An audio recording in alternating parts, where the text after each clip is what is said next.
sampai saya pun penat, saya pun letih, saya pun memang tak lagi nak hadap benda yang sama setiap hari. Selepas doktor beritahu saya didiagnose anxiety disorder, saya tak adalah rasa takut, saya tak adalah rasa tak percaya dengan penyakit anxiety tu, sebab walaupun penyakit tu penyakit yang baru saya dengar waktu tu. Janji bagi saya bukan satu penyakit yang serius seperti sakit jantung ataupun penyakit-penyakit kronik tu, saya tak bimbang lah.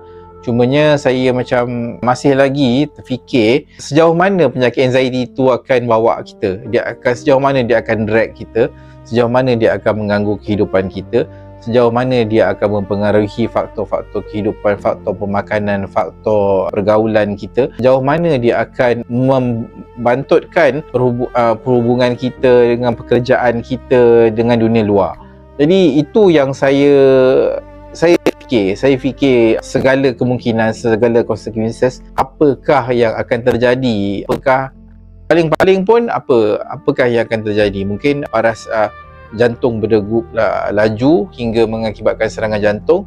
Ada juga saya terfikir macam tu, sebab ialah macam doktor kata, siapa yang kena anxiety ni dia akan banyak berfikir, dia akan berfikir di luar kotak, dia akan lebih berfikir perkara-perkara kehadapan, dia akan lebih berfikir perkara-perkara yang orang tak fikir tapi dia akan fikir. Jadi ialah apa yang doktor kata tu, itu memang betul lah. Itu yang saya fikir, itu yang saya alami, itu yang saya hadap setiap hari. Sampai saya pun penat, saya pun letih, saya pun memang tak lagi nak hadap benda yang sama setiap hari. Tapi Alhamdulillah dengan berkat kawan-kawan, bantuan kawan-kawan, orang-orang terdekat bantu saya untuk overcome, untuk cuba atasi, untuk cuba hilangkan tu tak bolehlah secara drastik. Untuk atasi, untuk bantu mengurangkan penyakit anxiety tu, Alhamdulillah saya berjaya. Tak boleh saya katakan 100% berjaya, sebab sampai sekarang, sampai kini, sampai hari ini pun, sampai tengah tonton video ini pun, saya masih lagi mencuba.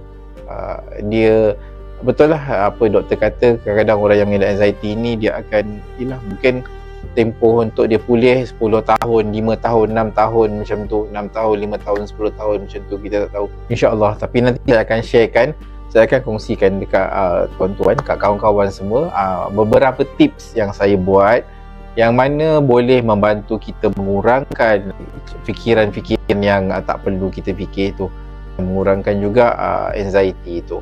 Okey, stay tune.